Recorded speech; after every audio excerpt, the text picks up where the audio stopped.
Oi, pessoal. A gente resolveu trazer aqui hoje as professoras de matemática do Fundo 2 para a biblioteca para falar sobre um assunto de extrema importância que é educação financeira. Por que os alunos adolescentes precisam saber o que é cartão de crédito, de débito, juros, consumo consciente, planilha? É importante eles saberem isso? Eu acredito que sim, porque eu imagino que esses alunos e alunas recebam, por exemplo, mesada. E será que a mesada deles dá para o mês inteiro? Será que chega na metade do mês e eles já acabaram com o dinheiro deles? Então, deixa eu apresentar aqui a professora Fabiana, do 6º ano, a Ana, do 7º, a Adriana, do 9º e a Carla, do 8º ano. Quem gostaria de começar a falar sobre o que está sendo trabalhado em sala de aula? A parte de finanças é o foco do material do 9º ano. Nós adotamos um material que ele vai crescente do 6º ao 9º. Então, quando eles chegam no 9º, a gente vai para conteúdos assim, Banco Central, o que é PIB. É mesmo? Sim, produtos financeiros. Né? Então, nós falamos também, a semana passada, sobre inflação, taxa Selic, para a gente chegar aonde? Taxa fixa, variável, tesouro direto. Tem adulto que não sabe o que é isso? Isso, e está sendo muito legal. Está sendo muito interessante as aulas, eles estão participando. São aulas mais teóricas, a gente está tentando aprofundar bastante o assunto com eles. Cálculo eles sabem fazer? Alguns cálculos, mas principalmente as definições e o que isso impacta na vida deles. É importante eles pensarem já em aposentadoria. Né? Então, a gente vai falar sobre isso com também. 14 anos, sim, já pensar em aposentadoria? Começar, não é, meninas? A gente tem que começar cedo, né, a se preocupar com isso. Então, está sendo muito bacana essa troca com eles. Montar o material, né, e as aulas para essa idade já está sendo um desafio. Mas está sendo algo que, assim, muito interessante e que a gente está vendo o crescimento deles, o interesse deles nesse assunto. Então, principalmente, é um preparo para a vida adulta deles. Né? Eles saberem investir, poupar, é isso. E em sala de aula, vi que você estava contando antes da gente começar a gravar. Você não vai me deixar, né, escapar dessa história. Não, coisas interessantes que acontecem na aula, isso que a gente quer saber. Porque eles tiveram uma dificuldade, né, de entender a questão da inflação e aonde a taxa Selic é que é a nossa, digamos assim, taxa-mãe, né? Os economistas que me perdoem se eu estiver exagerando nesse termo, onde que ela entra. E eles tiveram muita dificuldade com o conceito da inflação. Aí eu comentei com eles, e isso é uma história verídica, porque eu tinha ido à academia no final de semana, e eu cheguei lá, não tinha água. E aí eu fui no mercadinho perto comprar garrafinhas de água. E nisso veio o insight. Olha, eles estão com dificuldade de entender o conceito de inflação. Vou dar o exemplo com a água. Eu falei, gente, cheguei na academia de volta com 10 garrafinhas de água. Eu vou vender agora num lugar onde não há água. Eles falaram, professora, R$2? Eu falei, não, R$2 eu paguei no mercado, vou vender a 10. Uau. Aí eles, inflacionou, professora. Eu falei, isso, inflacionou. Então aí foi que eu fui retomar. E como, né? E fui retomar para eles a questão de, tudo bem, eu ia começar vendendo, mas depois tinha gente que não ia conseguir pagar esse valor. E aí eu consegui introduzir ali o conceito da taxa Selic, mais ou menos, né? O que o governo faria nesse movimento entre inflação e taxa Selic. Maravilha. E a Carla? A Carla é do 8º ano, que tá trabalhando já desde o comecinho do ano, né, Carla? A gente trabalha esse material, né? Seu dinheiro, sua decisão. Esse é um material adotado que traz histórias bacanas, né? Isso. Do dia a dia mesmo. Ele traz contos, né? Contextualizando situações da educação financeira. A educação financeira, ela está dentro do nosso conteúdo, né? De todas as do currículo séries, de matemática, currículo né? De matemática. Sim. Então a gente desenvolve por meio desses contos e promove uma roda de conversa, pesquisa, e aí eles vão buscar esses conhecimentos que eles não tinham. Por exemplo, vou pegar um exemplo do 8º ano. O primeiro conto falava da diferença de débito e crédito. Tinha aluno que achava que pagar no cartão de crédito você não pagava, não saía só esse passar dinheiro. o cartão e tudo bem. É só passar o cartão e tudo bem.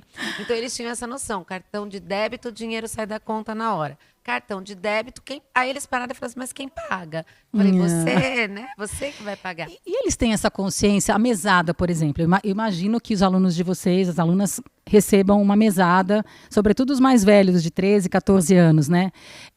Tem alguma história, assim, de aluno que já chegou e falou, professora, eu não consegui, nesse mês o meu dinheiro não deu, eu gastei muito, então, esse tipo de coisa? No 8º ano ele traz até uma situação dessa, porque ele trabalha Ele começou com o uso consciente do dinheiro, né? Para que serve o dinheiro? E depois ele puxou para o planejamento financeiro. E o planejamento financeiro, eles começaram a trabalhar com planilhas. Então, alguns recebem e eles têm essa noção, não posso gastar mais do que eu ganho, senão eu não vou ter. Então, eles têm essa noção do quanto é importante você guardar para gastar no futuro com algo que você deseja. Então, a gente estabelece bem o que é o desejo e dentro desse desejo o que é possível e o que não é. E também, dentro do que é possível, ele ensina também, e a gente discute e trabalha com as planilhas, é importante isso, para eles planejarem e fazer uma previsão de futuro. Porque aí lá no ano, eles vão trabalhar com esse conceito de inflação, e aí eles vão poder fazer essa análise da previsão de futuro. E aprender a investir também, né? É isso mesmo. Quer falar? Passa o microfone para ela. Só uma coisa interessante, Ale, quando eu falei para eles, né, que nós chegaríamos a discutir sobre investimentos, perguntei isso que você falou da mesada, quem recebia a mesada, quem não. Aí tem aluno que sim, tem aluno que não. Mas uma coisa interessante é que muitos deles que recebem mesada têm um acordo com os pais. Uma parte tem que separar para ser investido. Então, bacana. É muito bacana eles já terem essa conversa dentro de casa. Excelente. Então, eles recebem, mas uma parte tem que separar. Da maioria deles é assim. Então, eles têm um aplicativo lá do banco que tem um cofrinho, eles têm que pôr. Ótimo. Alguns já ouviram falar. Ai, professora, a gente vai ver o que é esse IPCA que eu estou ouvindo? Falei, calma que a gente chega lá. Então, isso é muito legal. Só para dividir aí com vocês. Vamos aqui para as mais jovens, ou para as professoras dos alunos mais novinhos, né? Quer falar, Ana? Como que é o trabalho no 6º ano? Eles têm só 11 anos, né? Estão entrando na adolescência, né? Começando a entender um pouco essa questão. Exatamente. No 6º ano a gente começa com um projeto que já faz alguns anos, que a gente faz no Santa Maria, que é o orçamento familiar, onde os alunos são divididos em grupos e em rendas. Então, a gente tem renda desde R$ 1.600 até acima de R$ 12.000. Então, vamos lá, é uma renda fictícia, cada grupo vai pegar um valor X, um orçamento X, e vai administrar de que forma? Eles vão fazer uma pesquisa. Isso, eles vão criar famílias fictícias e eles vão fazer pesquisas sobre preço de alimentação, saúde, higiene. E aonde que eles fazem essa pesquisa? No Google e também com as famílias e também no colégio, no entorno do colégio. Então, aqui na escola, o que eles fazem? Aqui no colégio, eles perguntam para os funcionários valores de conta de luz, conta de água. Os alunos vão também no RH, sempre, um de cada grupo. E aí eles perguntam sobre os direitos funcionários. Então, cesta básica, quem tem direito à cesta básica, como que é o plano de saúde, quanto é descontado. E isso é lançado nessa planilha? Tudo na planilha. Tá. Transporte, como que é o transporte funcionário. Então, os alunos começam a fazer as coletas das pesquisas, eles planilham e eles começam a ver os gastos da família fictícia dele. Começam a entrar em desespero. E aí eles começam a tirar coisas que eles acham que não é essencial. Então, eles começam, vamos cortar carne, a gente não vai comer carne, carne está cara. E aí a gente faz um formulário perguntando para eles, né? Então, a maioria não sabia como era caro comida. Então, como ideia, que era, né? Não tinha ideia. Como era caro o plano de saúde, eles não tinham ideia de quanto era caro o plano de saúde. A gente fez uma pesquisa também em paralelo sobre quantos brasileiros estão endividados hoje em dia. E depois a gente pegou a quantidade de brasileiros endividados e comparou com um país, população de um país. E aí eles perceberam que era quase a população do México, por exemplo, de brasileiros endividados. Então, eles começaram a ver que tem muita gente endividada. Eles começaram a perceber que, olha, não estou fechando no azul, mas a maioria dos brasileiros não fecham no azul, porque viver é caro demais. Eles começaram a perceber isso. Isso assusta um pouco, né? Muito. Eles falaram que não querem virar adulto, que não quer crescer, que é muito difícil, que não sabiam. Eu já ouvi isso também. Eles choram demais durante o projeto, eles ficam, não. E a gente também fez um jogo, que é sorte ou revés. Então, durante o orçamento, quando eles estão fazendo o projeto, eu venho com uma sacolinha e eles têm que sortear uma cartinha lá. Então, a cartinha pode tanto ser sorte, como pode ser um revés. Então, queimou o chuveiro. Você vai ter que... Mas como? Eu já estou devendo, eu não tenho R$35, eu não posso tirar. Para consertar o então chuveiro. Ele começa. Aí eu falei, mas a vida é assim. Aí eles percebem que tem que sobrar no final, né? Eles têm os gastos, mas tem que sobrar para poder... Para os imprevistos, né? Exatamente. Então, a gente tem desde aquele aluno que fala assim, não, a gente tem que deixar guardado porque pode acontecer alguma coisa, com aquele aluno que fala, não, a gente vai comprar um PlayStation. sobrou dinheiro. Então, ele não pensa que, por exemplo, ele tem que guardar aquilo, ele tem que deixar em caixa um dinheiro. Alguns percebem, outros não. Mas a maioria se diverte bastante fazendo o projeto. Ótimo. Fabiana, 7º ano, eles estão com 12, né? 12 anos. 12 anos. O que você está trabalhando com eles? Então, no 7º ano, a gente foca bastante na reflexão sobre a diferença entre desejo e necessidade. Como a Carla falou. Isso. Isso vai sendo ampliado ao longo das séries. Aham. Será que eu preciso consumir o tanto que eu consumo? E de que forma que isso... Qual o impacto que isso tem no meio ambiente? Como que as minhas escolhas, Tá. elas refletem no plano global, no individual. Dá um né? exemplo para mim. Por exemplo, associei as cheias do Rio Grande do Sul, por exemplo, mudanças climáticas, né? A gente sabe que a natureza ela depende das nossas ações aqui, né? O quanto a gente tem cuidado.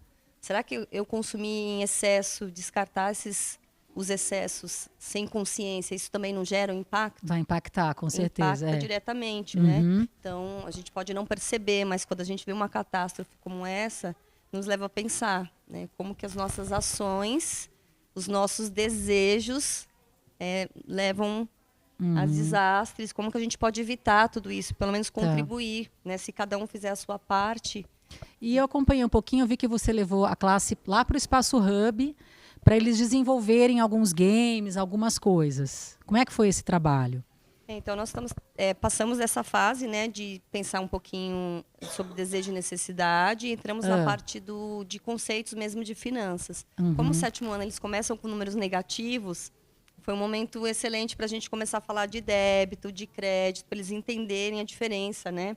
O que é ter crédito, o que é ter débito, como que é pagar com cartão de crédito, a definição de juros agora começa a aparecer. Então, eles começaram a gamificar esses conceitos de educação financeira junto com a língua inglesa.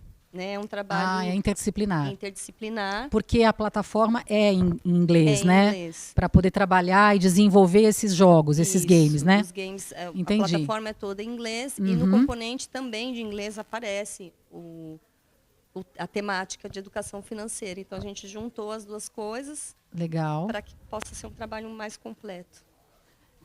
Sensacional. Olha, eu estou super grata de vocês terem deixado um pouquinho a reunião lá do nível para estar aqui com a gente conversando, porque é muito importante mesmo. É importante que as famílias saibam, né, que vocês estão conscientizando os alunos e alunas, né?